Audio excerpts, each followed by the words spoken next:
I will tell you a fantastic story about procrastination tomorrow. Right now is tea time. Good morning and welcome to Transform Your Life in 15 Minutes. My name is Pia McAdams. I'm an author and also an accounting professor and a certified life coach. I specialize in personal and small business finance and fitness.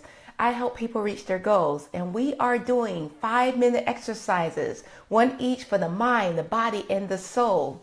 And for this 5-minute lesson, I want you to, or lecture, is it a lecture? No, I'm not doing the accounting right now, but actually it is kind of like a lesson, right? For this 5-minute lesson, it's only going to take you a little time to learn, but it's going to take you a lifetime to master. And I want you to understand this. I'm not here to teach you anything. I'm just here to help you unlock what's already inside of you. So today we're going to be talking about eating, that frog. Okay, so we are talking about Eat That Frog by the book by Tracy. And this book is about procrastination. Okay, so procrastination. So I want you to be aware that you're not going to be able to do everything that it is that you want to do.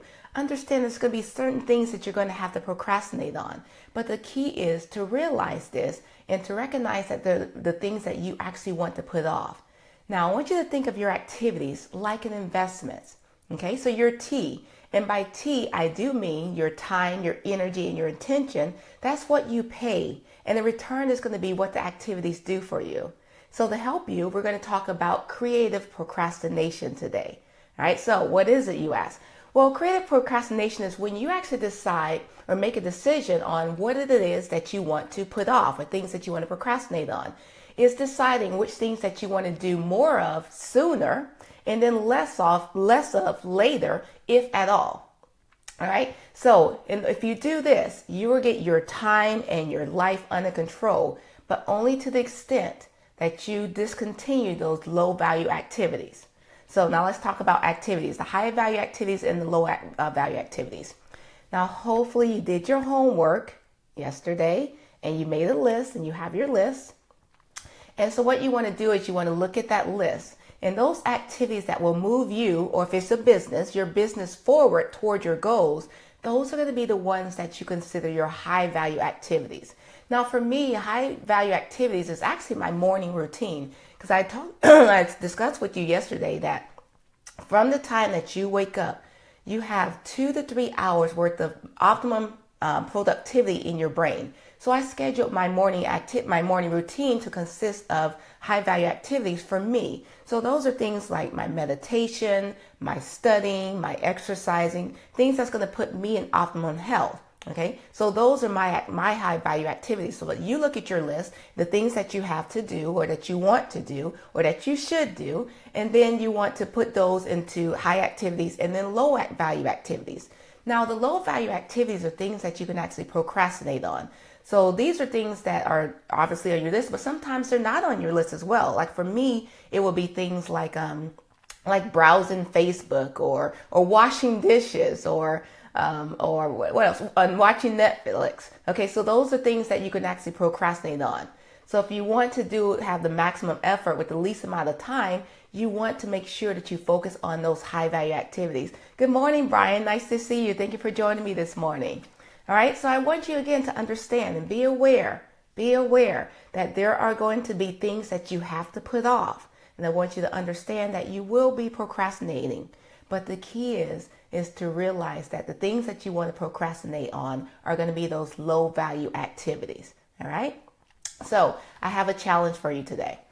So sometime this weekend, set aside some time to do a vision for yourself, to create a vision. Think about what it is that you want to accomplish the rest of this week. This week is just ending. The rest of this year. So think about what you want to accomplish the rest of this year. And then I want you to go out even a little further. Go out 5, 10, and maybe even 20 years. Create a vision for yourself. And if you haven't done so already, create that master list, the things that you want to accomplish. Now, obviously, the master list is going to be based upon whatever it is your vision. So where is it that you see yourself next year? Where do you see yourself in 2 to 3 years, and 5 years, and 10 years, and 20 years? Okay, so create a master list of all the things that you want to do, any classes that you want to take, any skills you want to do, anything, okay, things that you want to do. And it could just be around the house, just a master list. And then what you want to do is you want to create from that master list, you're going to create a monthly list. And then you're going to create a weekly list and you're going to create a daily list. And again, I know it's a lot of lists, but understand that we talking about organization, eating that frog, procrastination, and time management. So if you want to get your life in order, this is the things that you have to do. Remember, I told you successful people do the things that ordinary people don't do. And these are not fun things, but I guarantee you it will get you organized. So go ahead and create your list. Okay, so that's a master list, your monthly list, your weekly list, and your daily list. And then next week on Monday, I will show you how to even organize your daily list and the rest of your list so that I'll teach you what's known as ABCDE method that's discussed in the book that will help you even further be organized and stop procrastinating. All right, so I hope this was helpful for you. Good to see you this morning. Sorry I had a late start. By the way, guys, when I talk about my morning routine being my higher value activities, this broadcast is actually a part of that because one of the things that I do is when I go through the mind section, I'm actually talking about books that I'm actually reading or have read. Okay, and then again, when I do the yoga, this is part of exercise. Now, actually, I do a separate exercise as well, and then for the spirit portion, the mind portion, the spirit portion, we're doing a meditation. And again, I do daily meditations twice a day, as a matter of fact, and not including the one that I do with you because I'm not really meditating with you. I'm either guiding you or assisting you with the meditation. So again, these are the things that I do. I incorporate it in my life and in my daily life to help with the transformation. All right, so now we're going to be moving on to the yoga. We're going to be doing a 5-minute yoga routine. And remember, this is about the mind-body connection. So I want you to get yourself grounded, get yourself centered, use your breath, take nice deep breaths. And then throughout the yoga, I want to use what is known as ujjayi breathing. And then again, ujjayi breathing is while you inhale, and this is through your nose, your abdomen is going to expand out as the diaphragm moves up, and then your chest is going to expand as well. And then as you exhale, your chest is going to collapse, and then your abdomens are going to go in. Okay, so it's the real deep ujjayi breath. So the diaphragm comes up and all the way down. So it's not what we normally do when we're breathing. We usually breathe right here in our chest, and we're just going up in here. And so we sound like a little nasal. Okay, but it's the deep ujjayi breath. So really focus on that breathing. Okay, and then immediately after we do the yoga, we're going to go in just into a 2-minute meditation. And this 2-minute meditation, again, is more of a beginner meditation. And this is something, guys, that if you do twice a day, I promise you, just twice a day, this will help you tremendously. Just trust me on it. Just try it. Set aside a week, okay? Do a weekly challenge where just twice a day, you're going to do this 2-minute meditation. And what you're going to be doing is you just set a timer for 2 minutes. And then all you're going to do is you're going to count your breaths. Specifically, you're going to count your exhales. So you're just breathing normally. Nothing different. Just in through your nose, out through your nose. Just breathe normally and then just count your exhale. Just focus on your breath and just count your exhale. Now, anytime that your mind starts to wander, any outside distraction, or all of a sudden you start thinking about what it is that you have to do or you want to do or whatever, acknowledge those thoughts, come back to your breathing, and start all over at 1 again. Okay, anytime for 2 minutes. And do this twice a day. I promise you, if after a week if you don't see a difference, I'll give you your money back. No, seriously, try it and then let me know how it works for you. Twice a day. Doesn't matter when you do it, just twice a day for 2 minutes. Okay, so we're going to be doing that. But now we're going to do the yoga. So again, it's a practice just like meditation. So I invite you to join me. Today, let's go ahead and start off. In extended arm child's pose. Okay, but first, as you're leaning on your knees, or you're sitting in the position on your kneecaps, and no pressure, obviously, but take a couple deep breaths. Get yourself grounded, get yourself centered, okay? And then go ahead and get yourself into that position. And once we're there, we're going to set our intention, okay? All right, let's get started.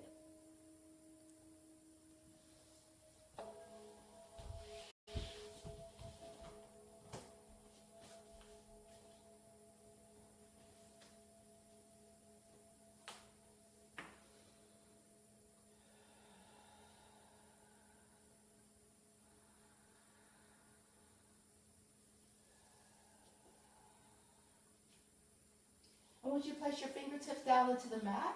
The crown of your head comes forward. The forehead goes down toward the mat or floor, just depending on where you are. I want you to feel a nice gentle stretch from the fingertips all the way to your tailbone. Again, take another couple deep breaths here and just kind of set your intention, what it is that you want to accomplish for this next 5 minutes.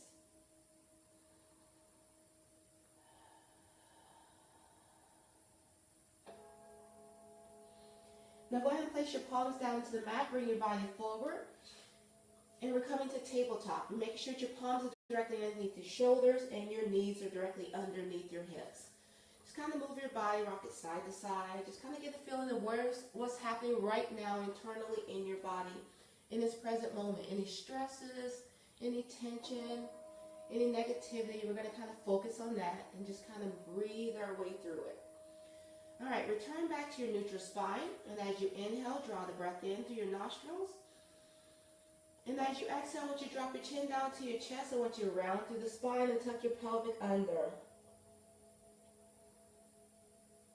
As you inhale, your head and chest comes forward, belly goes down toward the mat. Press your armpits down as well. And as you exhale, round through the spine, tuck your pelvic under. This is known as cat-cow, and it's a gentle way to just warm up the back, the spine, and the body. Just use your breath.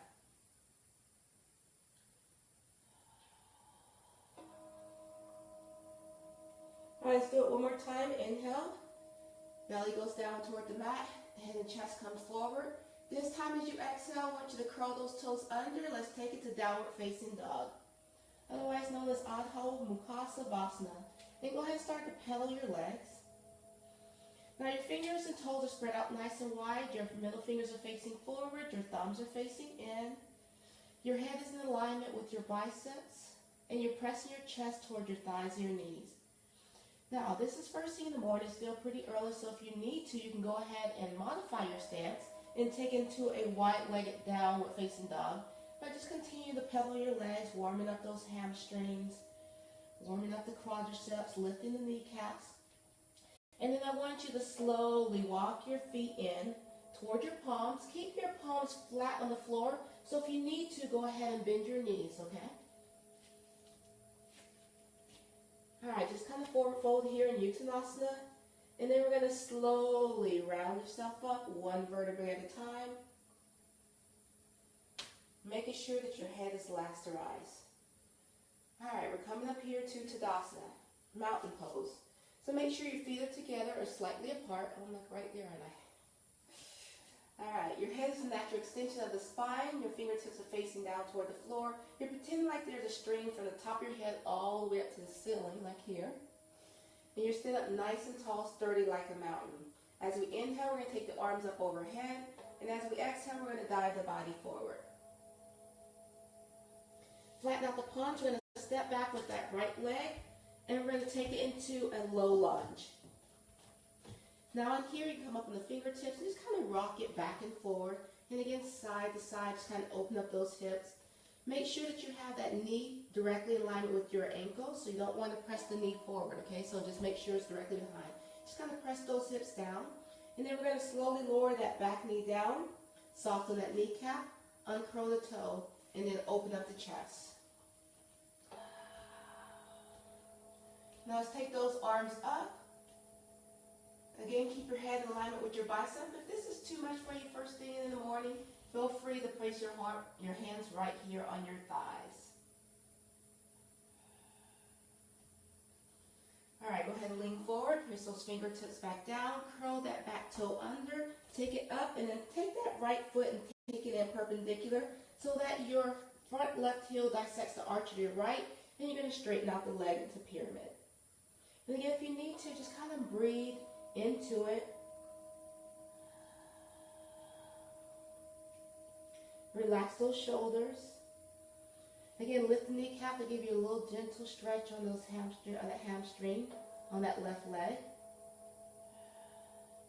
Now go ahead and flatten out the palms as you slightly bend the knee, and then take that left leg back.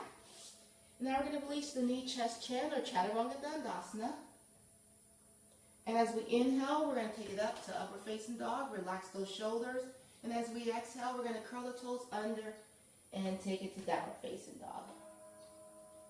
Now from downward facing dog, we're going to step forward, right, left. Inhale, we're going to take it all the way up. Arch back for me. Exhale, dive the body forward. Now look up halfway. Let's go ahead and step back, this time with the left leg. Again, we're into the low lunge. And again, just kind of move your body back and forward, side to side. Just loosen up those hips. Remember, use your breath, nice, deep, ujjayi breaths. And then place that left knee down, soften the kneecap, uncurl the toes, and open up your chest on the exhale. Take those arms up.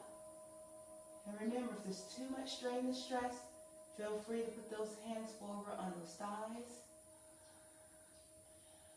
Just keep the chest lifted. All right, let's go ahead and lean forward. Take the fingertips down.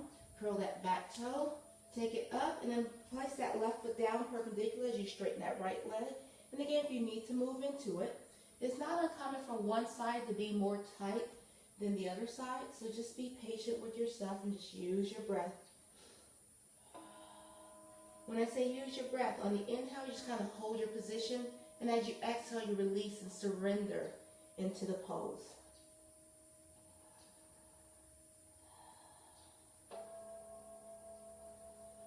All right, go ahead and slightly bend the knee. Place the palms flat. Take that right leg back. And again, release your knee, chest, chin, or chaturanga dandasana. Now, when you do the chaturanga, it's not a push-up, so your elbows do not go up. Your elbows go straight back. Skim your rib cage with your elbows, with the forearms. Inhale. Curl the toes under, and exhale. Now this time, step forward, left, right. Inhale, take it all the way up. Arch back.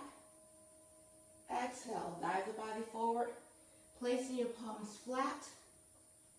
Step your feet out toward the edges of the mat, and then slowly lower your tailbone down toward the mat. Using your elbows to push out on those inner thighs. Bring the palms together. Bow the head down to Malasana. Give yourself some gratitude here.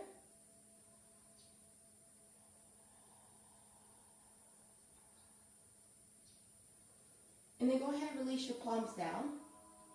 Take them behind, and then gently transition yourself into a comfortable seated position facing forward. Make sure that you're on your sits bones and off the fleshy part of your bottom. Sitting up nice and tall, fingertips are down by the side. Draw the breath in, arms go up. And as you exhale, release the fingertips down toward the mat. Again, nice deep breath. Inhaling and exhaling. One more time, nice deep breath. Inhaling. This time, bring the palms together at the very top. As you exhale, bring your palms together down at the heart center. And we say, Namaste.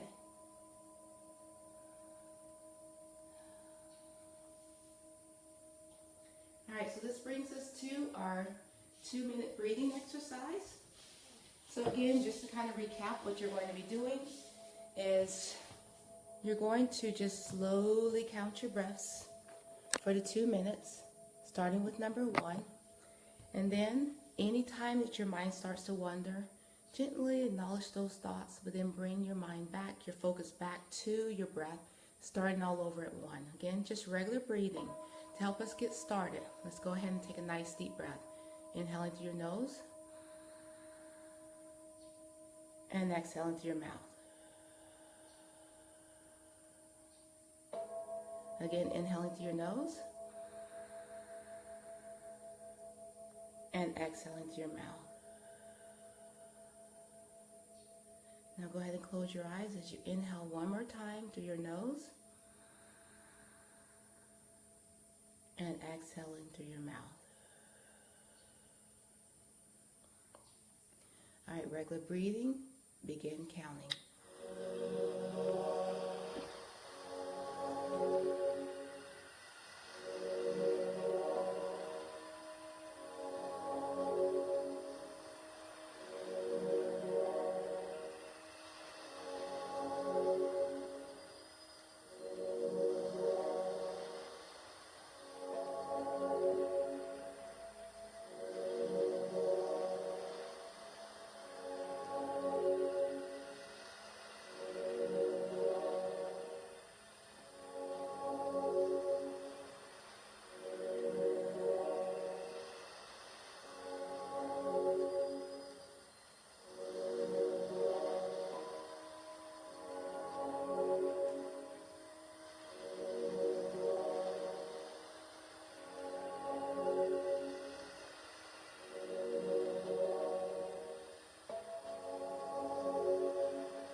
as you return, relax, refreshed and calm. Relax, refreshed and calm. You've done something good for yourself today. All right, thank you for taking the time to meditate with me. And again, I'd like for you to share with me your numbers just to see how far you've gotten up to. And it's not as easy as it sounds, right? You're just counting your breath. But as you see, your mind starts to wander. And over time, I promise you, those numbers will go up higher. But it's just a gentle way for you to come get yourself centered and grounded and just kind of focus on your breath and to clear those thoughts. All right, so share with me how you're doing on this practice of meditation. All right, so your word for today is harmonious. I want you to have a harmonious day. And I will see you on Monday at 6 a.m. Bye.